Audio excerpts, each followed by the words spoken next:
Os irmãos estão com a Bíblia aberta em Mateus 27, nós lemos há pouco o texto. São os versículos 62 a 66, dando sequência ao nosso estudo de Mateus. Semana passada nós falamos sobre algumas marcas do discípulo de Jesus à luz dos versículos 57 a 61. Agora nós vamos ver o oposto disso, vamos ver os inimigos de Jesus agindo.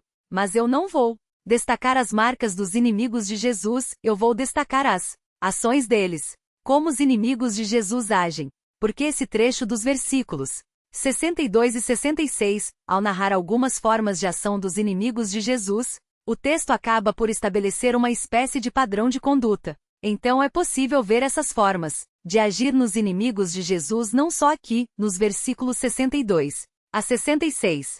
É possível você encontrar essas formas de agir dos inimigos de Jesus ao longo dos séculos. Ao longo de toda a história da Igreja cristã, você vê os inimigos de Jesus agindo da mesma forma, da mesma maneira. Então eu quero apontar essas formas de agir, essas ações dos inimigos de Jesus, para, em primeiro lugar, alertá-los acerca delas, a fim de que os irmãos não desmaiem em suas almas quando testemunharem esse tipo de ação. Muitas vezes, os irmãos, os crentes, em geral, se aproximam de mim assustados. Pastor, o Senhor não sabe o que disseram no meu trabalho. Blasfemaram contra Jesus como se fosse a primeira pessoa na Terra que blasfemou contra Jesus ao longo de todos esses anos de cristianismo.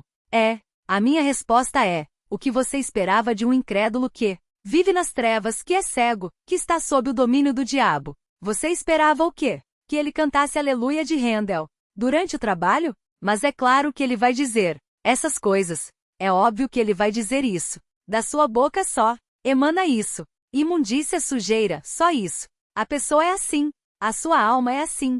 Ela está morta em delitos e pecados. Ela está apodrecendo cada vez mais. O que você esperava dela? E a fim, portanto, de que os irmãos não desmaiem em suas almas quando virem essas coisas acontecendo diante dos seus olhos, quando testemunharem essas ações dos inimigos de Jesus, os irmãos não se assustem tanto e estejam preparados para lhes responder com a verdade e enfrentá-los. Fazer com que os inimigos de Jesus presentes aqui hoje, se é que há algum, espero que não tenha nenhum aqui, mas se houver algum inimigo de Jesus aqui hoje, essa pessoa possa se identificar, se perceber como inimigo de Jesus, porque há muitos que talvez sejam e não saibam que são. Há muitos inimigos de Jesus que não sabem que são inimigos dele. Ele disse: quem comigo não ajunta e espalha é meu inimigo. Quem não é por mim é contra mim. Não há meio termo. Jesus não deixou uma zona cinzenta, uma área de meio termo, não. Ele disse: quem não é meu discípulo é meu inimigo. E se houver, se há inimigos de Jesus aqui ou entre as pessoas que estão me ouvindo em casa, espalhadas por aí, o objetivo é que essas ações destaquem essa sua qualidade, e você, tangido pelo temor e pelo tremor diante dessas coisas, você se arrependa disso e deixe de espalhar e comece a juntar com o Senhor. Deixe de ser inimigo e se torne seu discípulo amoroso. Esse é meu objetivo, são os meus objetivos ao expor esses versículos. Vamos então, quero que os irmãos prestem bastante atenção. Eu estou com uma dorzinha hoje, uma dorzinha no meu abdômen, mas é normal, sempre o tempo. Toda essa dorzinha fica me incomodando, mas hoje tá, acho que eu peguei o nenê. Será que foi isso? Nada a ver, né, gente? Não é tão pesadinho assim. Quanto ele pesa? Quase 6. Foi o nenê mesmo. Foi o nenê. 6 quilos. Estou brincando. A dorzinha que eu tenho. Outras pessoas fizeram essa cirurgia que eu fiz e falam que sente dorzinha também, não é? Cadê a Genor? A Genor está aí? A Genor foi embora? Não. O Paulo está aí? Cadê o Paulo? Está lá. O Paulo sente dorzinha também? De vez em quando. Sente? De vez em quando sente. A Genor sente também? Sente. Esse positivo é porque sente. Deve ser assim, né? Sente também. Então tá dentro da normalidade. Deus quiser, com o passar do sermão, vai sumindo. Irmãos, eu quero apontar o primeiro ato aqui. O primeiro ato dos inimigos de Jesus conforme o relato aqui de Mateus 27, 62 em diante. Primeiro lugar, os inimigos de Jesus se unem para agir contra o rei. O primeiro ato que aparece nesse texto é essa união perversa, essa união maligna. É uma unidade diabólica que os inimigos de Jesus praticam. realizam, produzem entre si. Eles se unem para agir contra o rei. E eu quero usar essa linguagem. Agir contra o rei porque Mateus não quer que nós percamos de vista em nenhum momento que Jesus é o rei messiânico, é o rei prometido por Deus no Antigo Testamento. Por isso então a palavra rei está aqui neste ponto propositalmente, para que os irmãos não se esqueçam disso. É verdade, ele está agora, conforme vimos no texto anterior. Ele está nesse momento, no momento textual, no momento literário. Ele está numa sepultura. Mas não se esqueçam, ele não foi rei. Ele ainda é rei. E os inimigos de Jesus se unem para agir contra o rei. Vejam então o versículo 62. Nesse versículo apenas, esse é o único versículo desse ponto. É nesse versículo apenas que vemos essa realidade. Depois, é claro, o desdobramento disso vem, mas sob outros pontos que eu quero apontar. São 3 ações que eu quero apontar. Vejam o versículo 62. No dia seguinte, que é o dia depois da preparação, é estranho esse modo de falar aqui. É estranho esse modo de Mateus escrever aqui. Quando ele fala o dia seguinte, que é o dia depois da preparação, isso significa que o dia anterior foi o dia da preparação. E o que é isso? O que é o dia da preparação? Muito simples. O dia da preparação é a sexta-feira, era sexta-feira. E por que se chamava de dia da preparação? Porque era o dia em que os judeus se preparavam para o sábado. Mas como é que eu me preparo para o sábado? Como é que os judeus se preparavam para o sábado? Lembrem-se, os judeus não podiam fazer obra nenhuma no sábado. Então, na sexta-feira, eles tinham que fazer o trabalho dobrado. As senhoras tinham que fazer 2 almoços, um para sexta e um para sábado. Tinham que fazer 2 jantares, um para sexta e um para sábado. Passavam roupa? Não, mas tinham que preparar as roupas, lavar as roupas, tinham que fazer isso tudo dobrado, porque no dia seguinte não podiam fazer nada. Assim também os homens que trabalhavam na colheita, que realizavam atos do comércio, que tinham que comprar coisas, tinham que fazer tudo em dobro na sexta-feira, porque no sábado não poderiam fazer nada. Então a sexta-feira era o dia da preparação. Então qual era o dia depois da preparação? Ufa! Sábado. Não foi uma pergunta difícil essa. Os homens ficaram me olhando, assim, pensando.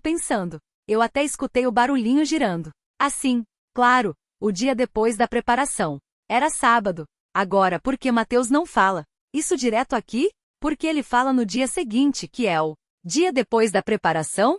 Poderia simplificar no sábado. Por que ele usa essa expressão? Não faço a menor ideia. Não sabemos por que Mateus se refere ao sábado desse jeito. Ele diz apenas isso, que é o dia depois da preparação. E aí vem a parte do versículo que serve para consubstanciar essa unidade maligna. Vejam, reuniram-se os principais sacerdotes e os fariseus. Eles se reúnem agora aqui. Agora, notem, os fariseus não são mencionados em Mateus desde o versículo 29 do capítulo 23. Não são mencionados. Os fariseus foram mencionados ativamente, atuando intensamente no capítulo 21, 45 até o 23, 29. Eles são mencionados. Depois, naqueles momentos de maior atuação, quando os sumos sacerdotes, Sinédrio, estão trabalhando para condenar Jesus, os fariseus não aparecem tanto. Eles saem de cena, eles desaparecem do relato, mas agora eles voltam. E por que eles voltam? Porque eles mostram o rosto novamente. Porque eles que tinham ficado meio que afastados, discretos durante o fervilhar das coisas, durante o tempo em que as pessoas gritavam crucifica o crucifico, porque eles tinham ficado mais afastados antes e agora eles mostram o rosto. Mateus quer que nós lembremos, percebamos que eles continuavam sendo inimigos de Jesus. Eles não tinham os mesmos pensamentos dos sacerdotes, dos saduceus, que não criam na ressurreição. Eles não tinham o mesmo pensamento. Não partilhavam das mesmas ideias doutrinárias e teológicas, mas eles superam todas essas diferenças e se unem contra o rei. Nossas diferenças, eles pensam. Os fariseus, assim como os sacerdotes, nossas diferenças teológicas, nossos interesses que eventualmente podem se conflitar, entrar em conflito, essas coisas todas nós podemos superar agora, porque nós temos um objetivo comum. Nós estamos juntos contra o rei e contra o seu povo, e nisso então nós damos as mãos, nisso então nós somos irmãos, nisso então nós somos amigos, estamos juntos. e vamos trabalhar juntos contra o rei, contra o reino e contra o povo desse rei. Notem, há uma ironia aqui. Os fariseus criam na ressurreição, mas eles se unem aos saduceus para atacar que ideia? A ideia da ressurreição de Jesus. Mas eles criam na ressurreição. Nós cremos na ressurreição, mas não na ressurreição dele. Na ressurreição de Jesus de Nazaré? Nessa não. Nessa não. Há incoerência aqui. Vocês não estão sendo coerentes. Vocês são os defensores da ressurreição. Vocês são a seita judaica cuja teologia adota e defende a ressurreição. Vocês estão se unindo aqui para atacar exatamente essa ideia. Mas eles pensam como? Eles pensam diferente. Eles pensam assim. Nós cremos sim na ressurreição, mas não nessa. Os incrédulos são assim. Os inimigos do reino são assim. Nós podemos ver exemplos disso. Hoje em dia, os incrédulos dizem: nós defendemos a liberdade de pensamento, mas não de vocês crentes, vocês. Não, nós defendemos a liberdade de expressão, mas não há de vocês, a dos crentes. Não, nós defendemos a tolerância, mas não em relação a vocês, com vocês nós somos intolerantes. Nós não suportamos vocês. Há incoerência nisso tudo, mas assim são os incrédulos e eles se unem contra o rei, contra o reino e contra o povo, os súditos do reino. E fazem isso juntos. Sempre. Não estranhem. Não estranhem. Quando os Pilatos e os Herodes deste mundo fizerem as pazes, atacando você por causa da sua fé, não estranhem quando pessoas da sua família que são inimigos entre si fizerem as pazes e almoçarem juntos e se visitarem mutuamente atacando você e a sua fé. Não estranhem se seus colegas de trabalho, inimigos entre si em alguns pontos, se unirem contra você, contra a sua fé, para ridicularizar você, para zombar de você, para perseguir você. Porque os inimigos do rei fazem isso. Eles se unem, eles superam barreiras, para se unir contra o rei e o povo do rei. É uma unidade maligna, satânica e diabólica. E você não deve estranhar, porque esse texto estabelece um padrão aqui, e esse padrão é seguido ao longo dos séculos pelos inimigos de Jesus. Há um segundo ato, está no versículo 63. Veja o segundo ato no versículo 63, eu vou dizer qual é. Está só no versículo 63. Esse é o versículo que consubstancia esse ato. Os inimigos de Jesus, além de se unir para agir contra o rei, os inimigos de Jesus, aí o segundo ato, blasfemam contra o nome do rei. Esse é o segundo ato. Eles blasfemam contra o nome do rei. Vejam o versículo 63. Vejam como começa. Eles foram a Pilatos, e aí começa o versículo 63. Disseram-lhe: Senhor, essa palavra Senhor, ela é reservada só para Jesus no Evangelho de Mateus, menos aqui. Quem eles chamam de Senhor? Pilatos. É uma forma honrosa de se dirigir a ele. Queriós. Até curioso. Eles disseram: não temos rei senão César. Mas aqui eles se aproximam de Pilatos e o chamam de Queriós. Senhor. Eles honram aquele homem, mas na sequência, vejam o que eles fazem. Senhor, lembramo-nos de que aquele embusteiro, aquele enganador, eles chamam Pilatos de Senhor, e eles chamam Jesus de enganador, embusteiro. Eles consideravam Jesus assim? Com base em Deuteronômio capítulo 13, os fariseus, os sacerdotes tinham esse texto de Deuteronômio provavelmente no coração, na mente, quando acusavam Jesus de engano, de ser um enganador, de ser um falso profeta. Vejam o que diz o texto de Deuteronômio 23. Vejam o que diz, para que os irmãos compreendam a base da acusação daqueles homens. Deuteronômio capítulo 13 diz: assim, eu vou ler só os versículos 1 a 5, acompanhem na sua Bíblia. Quando o profeta ou sonhador se levantar no meio de ti e te anunciar um sinal ou prodígio e suceder o tal sinal ou prodígio de que te houver falado e disser: vamos após outros deuses que não conheceste, e sirvamo-los, não ouvirás as palavras desse profeta ou sonhador, porquanto o Senhor vosso Deus vos prova, para saber se amais o Senhor vosso Deus de todo o vosso coração e de toda a vossa alma. Andareis após o Senhor vosso Deus e a ele temereis, guardareis os seus mandamentos,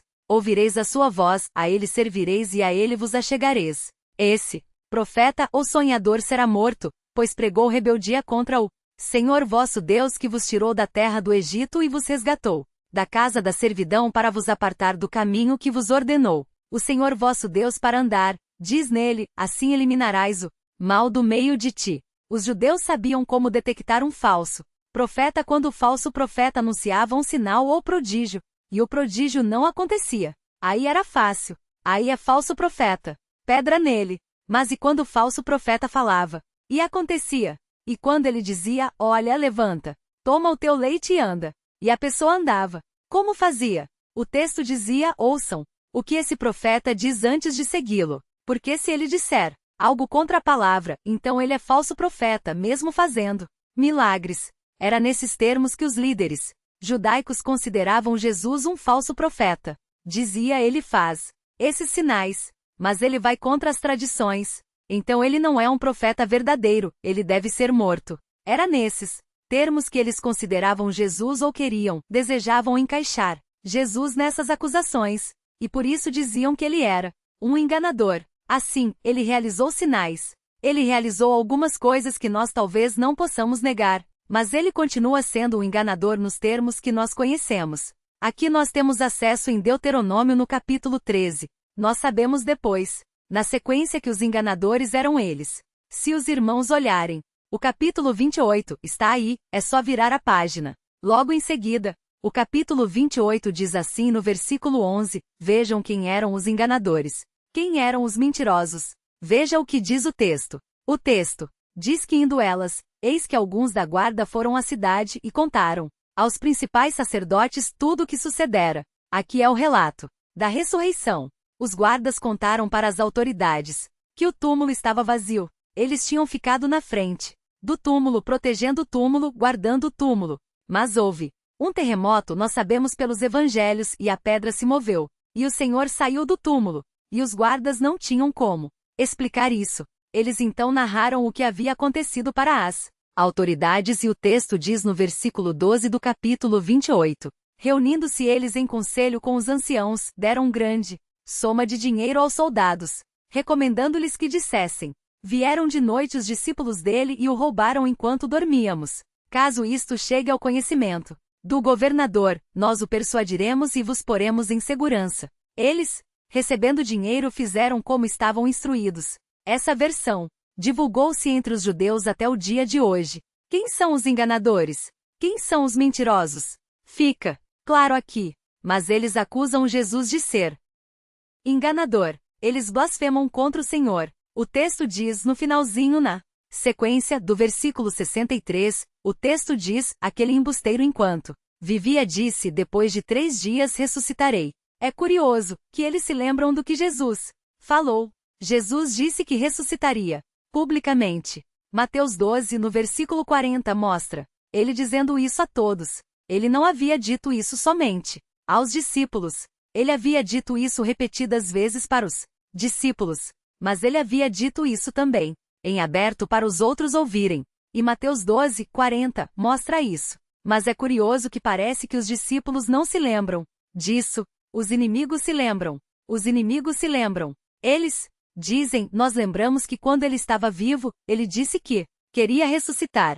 Interessante, boa memória. Boa memória. Mas esses homens, eles guardam as palavras de Jesus? Eles memorizam as coisas que Jesus disse para atacar, para blasfemar, para desacreditar. Vocês já viram incrédulos fazendo isso? Já viram isso? Eles blasfemam contra Jesus. Eles blasfemam contra a palavra de Jesus. Muitos incrédulos sabem textos de cor. Muitos incrédulos sabem versículos de cor. Citam versículos com que objetivo? Zombar, atacar, destruir, desacreditar, reduzir a pessoa maravilhosa, grandiosa do Rei Jesus a menos que nada. A Bíblia mostra isso, mostra essa postura dos inimigos de Jesus, blasfemando contra ele, dizendo coisas horríveis contra ele, usando a sua palavra contra ele. E esse gesto, esse ato, se tornou um modelo, um padrão que perdura até hoje. Os inimigos de Jesus, até hoje fazem isso. Continuou essa prática ao longo dos séculos. Os irmãos, não sei se os irmãos já ouviram falar, um dos primeiros grandes inimigos do cristianismo, depois da era apostólica, era um filósofo grego, epicurista, ou epicureu, chamado Celso. Celso foi um dos maiores inimigos, um dos inimigos mais mordazes do cristianismo. Ele disse coisas horríveis contra o Novo Testamento, contra Jesus e contra seus discípulos. Coisas horríveis. Ele disse que Maria havia adulterado e engravidou por causa do adultério. E dá até o nome do amante de Maria. Esse homem era bom, sabia até o nome. Talvez soubesse até o RG do amante de Maria. Dizem que o nome dele era Pantera. Devia ser um gato, né? A linguagem das menininhas aí, né? Pantera. Maria adultero era um soldado romano, de acordo com os céus. E ela então adulterou com esse soldado, engravidou e aí nasceu Jesus. Ele dizia o seguinte: ele dizia que os apóstolos, todos eles, com exceção de Judas, todos, eles eram mentirosos da pior espécie, enganadores fraudulentos, da pior espécie. Ele escreve assim, desse jeito, da pior espécie. E eles fabricaram as histórias dos milagres de Jesus e registraram, fizeram com que isso ficasse registrado nos evangelhos para enganar as pessoas. E ele dizia que o maior enganador de todos era o próprio Jesus. Ele tinha aprendido a fazer mágica, ele aprendeu a fazer mágica no Egito, foi para o Egito, aprendeu a fazer mágicas e com essas mágicas ele enganava as pessoas. Isso era o que Celso dizia na segunda metade do século II, ainda no comecinho ainda da história do cristianismo. Ele afirmava isso, os crentes em Cristo da época tinham que se defender contra esses ataques terríveis, mordazes de homens inteligentes, de homens que compunham a elite intelectual da época, que diziam coisas horríveis assim, sem base nenhuma, sem fundamento nenhum, com base apenas na imaginação. Diziam essas coisas, inventavam essas coisas. E os cristãos tinham, então, que lutar contra esses ataques porque os inimigos de Jesus faziam isso, blasfemavam contra ele e contra o seu povo. E as coisas aconteceram assim ao longo do século sempre. Não sei se os irmãos já ouviram falar de um livro, aí é bem mais recente do que Celso, é um livro chamado A Trama da Páscoa. A Trama da Páscoa. Já ouviram falar? De Hugues Confield. The Passover Plot. É o nome do livro, The Passover Plot. A Trama da Páscoa. Hugues Confield, um intelectual. Também ele morreu em 1988, mas ele escreveu um livro, que leva esse nome dizendo o seguinte: tudo que Jesus fez foi tramado. Ele tramou tudo. Era muito inteligente. Ele sabia das expectativas messiânicas que havia em Israel na época. Então ele se uniu a outros homens, tão enganadores quanto ele, um deles que deixa transparecer bastante as tramóias de Jesus é João, no seu evangelho. João é o que mais deixa transparecer as tramóias de Jesus e dá para perceber os sinais da tramóia, mais em João do que em Mateus, Marcos e Lucas, porque João era um dos mais ligados a esse complô todo. E um outro muito próximo, também safado também, era José de Arimateia. Então Jesus tinha uma quadrilha ali na verdade. E o que ele bolou falou o seguinte: olha, eu vou fazer tudo até eu ser crucificado. Mas na cruz, vocês providenciem que eu seja servido de uma droga. E quando eu tomar essa droga? Gente, quem escreveu isso foi um intelectual. Parece novela do SBT. E isso é levado a sério. Isso é levado a sério por aí fora. Eu vou tomar essa droga e eu vou desmaiar na cruz. Vai ser um desmaio em virtude desse tipo de droga, vai ser um desmaio que vão confundir com a morte. Então você, José, tá me ouvindo bem, José? Você vai me tirar do túmulo, da cruz, vai me colocar no túmulo e vai me reanimar. Aí eu vou aparecer como ressurreto dentre os mortos. Era a trama da Páscoa. Deu certo. A trama? Não deu. Deu errado. Por quê? Quem sabe por que deu errado? O pastor Thomas já sabe. Pastor Thomas fez assim. Tá pegando o meu gesto aqui? Tá pegando aqui? Pastor Thomas fez assim. O que aconteceu? Deram lá a droga para Jesus. Jesus desmaiou. Só que não contavam com a lança do soldado. O soldado chega aí. Não contavam com isso. Toda a trama foi por água abaixo. Então, o que aconteceu? João apóstolo apareceu no domingo, no túmulo. E aí todo mundo falou: ai, Jesus ressurreto. E aí se espalhou a história da ressurreição. Na realidade, quem apareceu foi João, apóstolo João, não foi Jesus. Aí confundiram.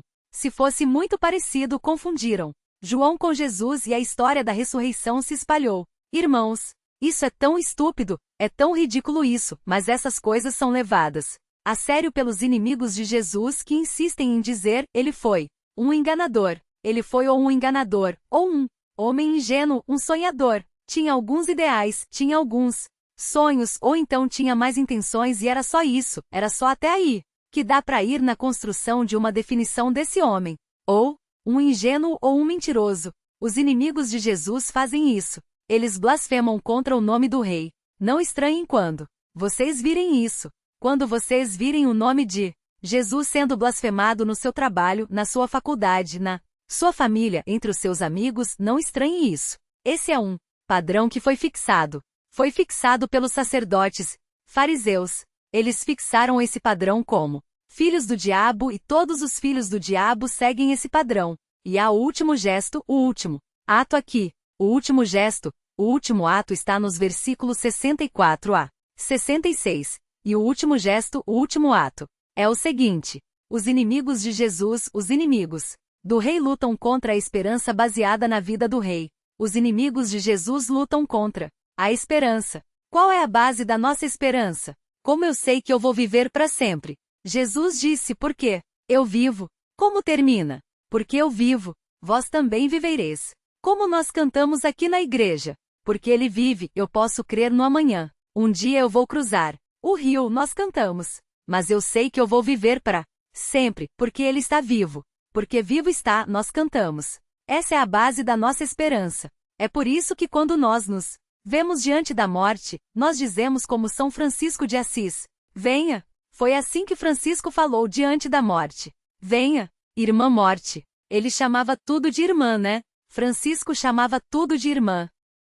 Venha, irmã morte. Venha. O seu rosto é feio. O seu rosto é assustador. Mas eu não tenho medo de você. Porque o meu rei já venceu você. Eu não tenho medo de você. Venha. O meu rei saiu da sepultura. Ele saiu da tomba. A morte é forte. Ela é poderosa. Ela tem grilhões inquebráveis. Mas ele, o meu rei, errou esses grilhões e rompeu as suas cadeias e venceu a morte, e eu estou nele. Eu estou ligado a ele, eu fui liberto por ele, ele é meu, eu sou dele. Venha, irmão, agora eu te chamo assim. Você não é mais uma bruxa para mim. Você não me assusta mais. Venha, irmã morte. Você para mim é uma bênção.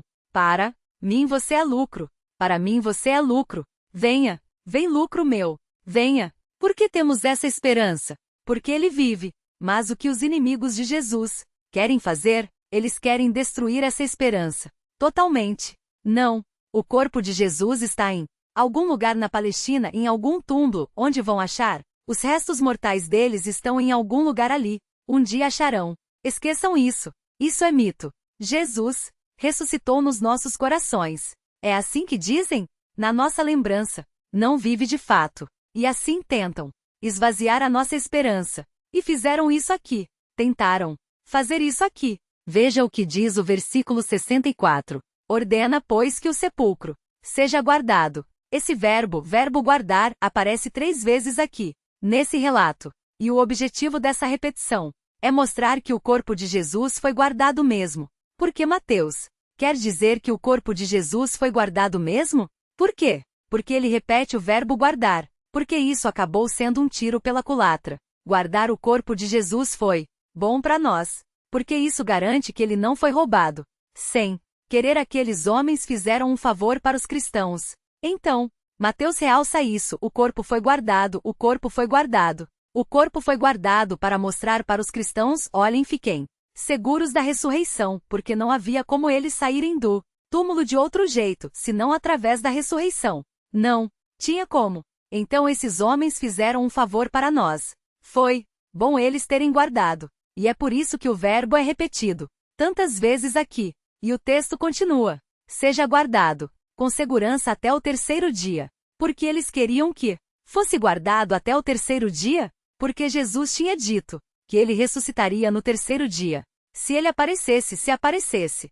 o corpo, se o túmulo fosse aberto vazio no 4º dia, isso já mostraria que a profecia tinha falhado. Então eles disseram: olha, guardem pelo menos até o 3º dia. Porque o que acontecer depois não interessa. Pode até sumir o corpo depois. Se no 3º dia nós mostrarmos que o corpo está lá, que o túmulo está fechado e o corpo está lá, pronto. Isso já desacredita totalmente esse homem. É por isso que eles queriam que fosse guardado até o 3º dia. E ele diz para não suceder que vindo os discípulos o roubem. Será que os discípulos teriam essa coragem?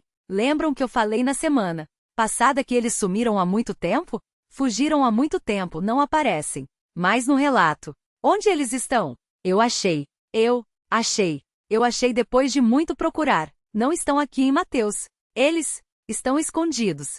Mas eu achei. Se vocês quiserem ver onde eles estão, vejam João 20. Eles estão lá. Eu disse na semana passada que as mulheres acompanharam tudo, acompanharam a crucificação. As mulheres acompanharam o sepultamento. Depois que acabou o sepultamento, elas ficaram lá no cemitério até tarde da noite. No outro dia voltaram lá. A gente sabe onde estão as mulheres, mas não sabemos onde estão os homens. Mas agora eu achei. João 20:19 diz assim: ao cair da tarde daquele dia, o primeiro da semana, trancadas as portas da casa onde estavam os discípulos com medo dos judeus. Onde é que eles estavam? Dentro de casa. De que jeito? Eles compraram uma multilock, alguns cadeados, meteram as trancas na porta, batendo os joelhos lá dentro, morrendo de medo. O texto fala que eles estavam em casa, todos ali, pareciam os 3 porquinhos, com o lobo lá fora, tremendo de medo, as portas trancadas, desesperados. Digam pra mim, esses homens parecem que estão a fim de sair daqui e ir roubar o corpo no cemitério. De noite, tem cara? Eles têm cara de pessoas. Assim, eles são apavorados, estão morrendo de vergonha. Eles querem ser esquecidos. Esqueçam que nós existimos. Esqueçam. Olha, foi uma grande decepção tudo o que aconteceu. Então, olha, esqueçam. Esqueçam da gente. É lá que eles estão escondidinhos. Eles não têm nem disposição, nem coragem, ousadia nenhuma para roubar nada. São como menininhos, assustados. E então, diante desse pedido, o texto continua dizendo: disse-lhes Pilatos, aí tendes uma escolta. Essa expressão pode significar que eles já tinham uma escolta, ou que Pilatos mandou eles terem uma escolta. Tudo indica que Pilatos mandou eles terem uma escolta, um grupo de soldados. Havia 2 tipos de soldados à disposição deles, soldados romanos e soldados do templo. Mas soldados do templo, eles não tinham que pedir para Pilatos. Eles tinham que pedir para Pilato. Soldados romanos. Soldados romanos eram máquinas de guerra. Eram guerreiros, os melhores, que a história já viu. E então é-lhes concedida uma escolta. Há quem diga que esse número podia chegar até 12 soldados. Não sei se chegou a isso aqui, mas um grupo grande de soldados. E esses soldados guardariam o túmulo. O túmulo estaria realmente muito bem guardado por guerreiros. O túmulo seria intransponível. Seria impossível chegar no túmulo, não daria para chegar. Ontem à noite eu assisti um pedacinho daquele filme Gladiador. Eu gosto muito desse filme, só do comecinho dele, depois ficam aquelas novelinhas, acho chato. Mas o começo, quando são expostas, é exposta a uma batalha do exército romano numa região da Germânia. O início do filme mostra o potencial bélico dos soldados romanos. É impressionante. Eu gosto de ver. Eu paro, eu volto. Assisto de novo, volto. Eu sei que o pastor Thomas também gosta disso. Eu sei que o Leandro também, que está me ouvindo agora, também gosta disso. Os irmãos pensam que quando nós, pastores, nos reunimos, nós falamos sobre a Bíblia? A gente só fala de guerra. Eu falo de guerra. Nós gostamos de guerra, não é? Pastor Thomas? Nós gostamos de guerra. Nós não falamos sobre guerra. Todas as guerras. Nós ficamos falando, você viu, aquela estratégia que aquele exército adotou na conquista de tal território e tal país. E nós então ficamos falando sobre isso. Eu não sei porque o pastor gosta de guerra. Coisa de criança. Talvez, não é? Mas é interessante ver isso naquele filme, O Gladiador. Aliás, aquele filme, abrindo parênteses, acontece na época daquele filósofo que eu falei. O filósofo Celso, que eu falei há pouco. É daquela época, devem ter se conhecido ali. Mas enfim, os soldados romanos. Nós vemos num filme como aquele, que retrata muito bem a estratégia. E a força deles eram máquinas de guerra. Então era impossível alguém chegar perto do túmulo, não havia como. E o texto prossegue, dizendo: Pilatos diz aí, tem uma escolta, e de guardar o sepulcro. Como bem vos parecer, aqui Pilatos está dizendo: olha, façam que vocês bem entenderem. Ele já disse isso outra vez. Lembra? Eu lavo as minhas mãos, tá aqui a escolta. Façam o que vocês quiserem. Não me comprometa, eu não quero comprometimento com isso, eu lavo as minhas mãos. Faz o que quiser. E o texto prossegue, indo eles. Montaram guarda ao sepulcro, colocaram ali os soldados, selando a pedra. O selo, nós não sabemos ao certo como funcionou aqui no caso da pedra, mas o selo era feito com uma substância tipo de cera, onde era impresso um símbolo romano. Então certamente eles colocaram cordas em frente à pedra e nas extremidades das cordas eles colocaram essa cera e ali colocaram então essa impressão. É claro que isso não tinha nenhum papel de segurança, qualquer um podia arrancar aquilo, era fácil arrancar, mas arrancar aquilo era crime. Então isso inibia ainda mais a ação de ladrões. Não era tanto por segurança, era para assustar, dizendo, olha, não toquem isso aqui. Por quê? Isso aqui tem o selo romano, e esse selo não pode ser rompido. Quem romper esse selo vai ser punido. E eles então selaram a pedra, e deixaram ali a escolta. Por que fizeram tudo isso? Por quê? Muito simples. Temos que destruir uma esperança. Temos que destruir uma esperança. E depois que Jesus ressuscita dentre os mortos, nós vemos, já lemos no capítulo 28, versículos 11 a 15, já vimos, eles continuaram tentando destruir a esperança. Olha, digam que o corpo foi roubado. À noite, não permitam que tenham essa esperança, não permitam. Tomem dinheiro, digam isso, espalhem essa notícia que o corpo foi roubado, destruam a esperança. Existe uma obra do século II, escritor chamado Justino, conhecido como Justino Mártir. É uma obra chamada Diálogo com Trífon. É um diálogo que ele tem com um judeu chamado Trífon. Isso no século II. Na mesma época de Celso e do gladiador que eu falei. Mesma época. A época do imperador Marco Aurélio. E ele diz que ainda naqueles dias, ainda na época de Justino, ainda os judeus divulgavam a notícia de que os discípulos tinham roubado o túmulo de Jesus. E não somente isso, Justino diz que muitos rabinos de Jerusalém enviavam delegações para várias cidades do mundo e financiavam essas delegações e enviavam essas delegações para diversas cidades para dizer isso. Olha, se surgir aqui alguém dizendo que Jesus de Nazaré ressuscitou, é mentira. O corpo dele foi roubado.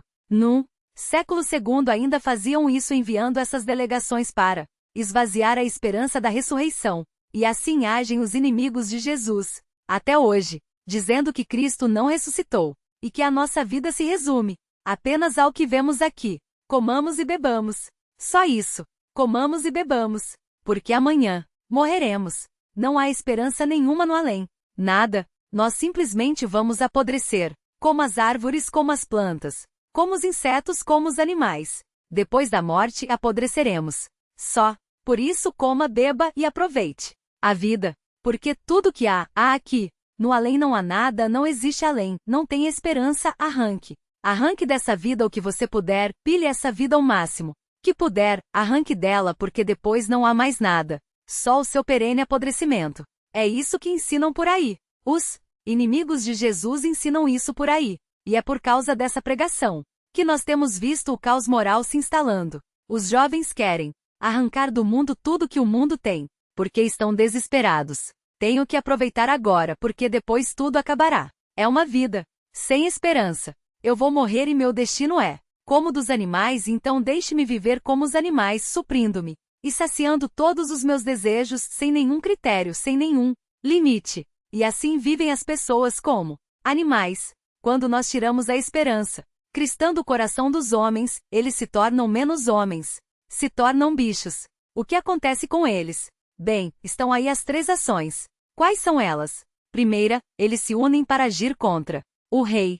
Segunda, eles blasfemam contra o rei. Terceiro, eles lutam contra a esperança baseada na vida do rei. Qual é o destino? Vou terminar agora. Qual é o destino dessas pessoas? Qual é o destino delas? Mateus não fala aqui. Se nós tivéssemos só o evangelho de Mateus, isso iria ficar um pouco meio que um final não muito feliz, ou pelo menos não totalmente feliz. Nós que estamos acostumados com os enredos hollywoodianos, os bandidos sempre se dão mal no final. Nós gostaríamos de ver esses homens sendo metralhados por um exterminador do futuro. Alguma coisa assim. Queremos ver esses homens se dando mal de algum jeito. Queremos ver eles morrendo, alguma coisa assim, não sei. Mas Mateus, ele não deixa isso aqui registrado. Mas Mateus, não subestimem Mateus. Não subestimem, porque ele é muito esperto. Muito esperto. Se vocês olharem o versículo 64 e tiverem uma boa memória, vocês vão se lembrar de outra coisa. Mateus é muito esperto. Vejam versículo 64. Vejam, diz assim: ordena, pois, que o sepulcro seja guardado com segurança até o terceiro dia, para não suceder que, vindo os discípulos, o roubem e depois digam ao povo: ressuscitou dos mortos. E será o último embuste, pior que o primeiro. Notem essa última frase. Será o último embuste, pior que o primeiro. Primeiro embuste, ele dizia que foi o Messias. O segundo, pior que o primeiro. Jesus, a afirmação de que ele ressuscitou dentre os mortos. Mas a construção da frase de Mateus é feita de um jeito que serve. O objetivo dele certamente é fazer com que os irmãos se lembrem de outro versículo. Mateus conta com a sua memória. Eu falei isso semana passada. Mateus conta com a sua memória. Mateus quer que você se lembre de outro versículo construído do mesmo jeito. Ele quer que você se lembre do capítulo 12, versículo 45. Ele embute isso aqui. Mateus, ele coloca. No seu texto, na sua obra literária, ele coloca alguns gatilhos. São gatilhos para despertar a memória. Quando você lê, se você tiver uma boa memória, esse gatilho dispara e você lembra de outras coisas, e você faz relações. Você faz relações que Mateus quer que você faça. Mateus usa de recursos de memória. Aqui, ele é muito inteligente, muito capaz, muito sagaz como escritor. Veja o que diz o capítulo 12, versículo 45. É o mesmo padrão que aparece aqui. Os inimigos de Jesus dizem: o último embuste será pior do que o primeiro. O último será pior do que o primeiro. Eles dizem: o último será pior do que o primeiro. E então com isso nós nos lembramos do versículo 45 do capítulo 12.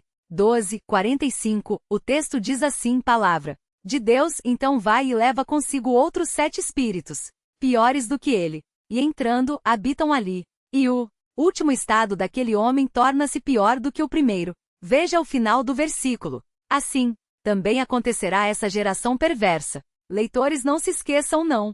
Se esqueçam, leitores, o último será pior do que o primeiro. Eu vou colocar isso na boca deles próprios. Eu vou colocar essa frase que lembra o capítulo 12 na boca dos próprios inimigos, para que vocês, leitores, se lembrem disso. O último estado deles será pior do que o primeiro. Isso vai acontecer com essa geração. Esses homens perversos, mentirosos, enganadores, esses filhos de Satanás, o estado deles vai piorar mais e mais e mais, como pessoas em quem Satanás e todo o seu reino habitam e dominam. Esse é o fim dessas pessoas.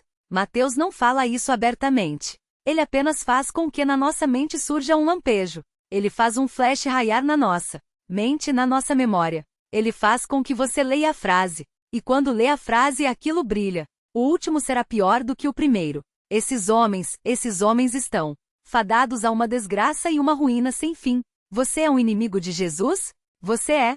Faça as pazes com o Mestre hoje. Beije o filho para que ele não se irrite ao longo do caminho e vocês sejam despedaçados. Beijem o filho, façam as pazes com o Senhor. Paulo escreve: reconciliai-vos já com Deus. Deixe de ser um inimigo, aproxime-se dele, diga: Senhor, quero ser seu discípulo. O tempo de inimizade cessou. O tempo de união com os maus acabou. O tempo de guerra contra a esperança, o tempo de ataque contra o seu nome passou. Agora eu quero beijar o filho. Quero ser seu discípulo, quero me reconciliar, quero fazer as pazes com o Senhor, porque eu sei que se isso não acontecer, meu último estado será pior do que agora. Vamos orar. Santo Deus, tem misericórdia de nós, tem misericórdia de todos os que estão ouvindo. Todos têm misericórdia. Estende a tua mão. Ó Senhor, o que estamos dizendo? Suas mãos estão sempre estendidas.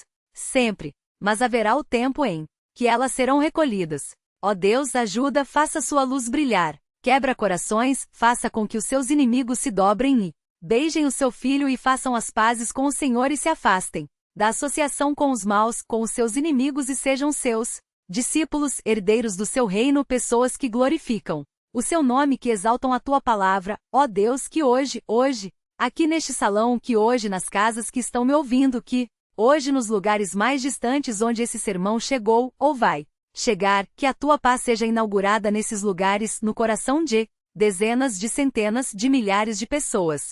A tua sim, ó Deus, Transforma inimigos em amigos. Transforma perdidos em achados. Transforma, Senhor, pessoas perversas e sem esperança. Transforma-as em santos e herdeiros. Pedimos isso em nome de Jesus. Amém.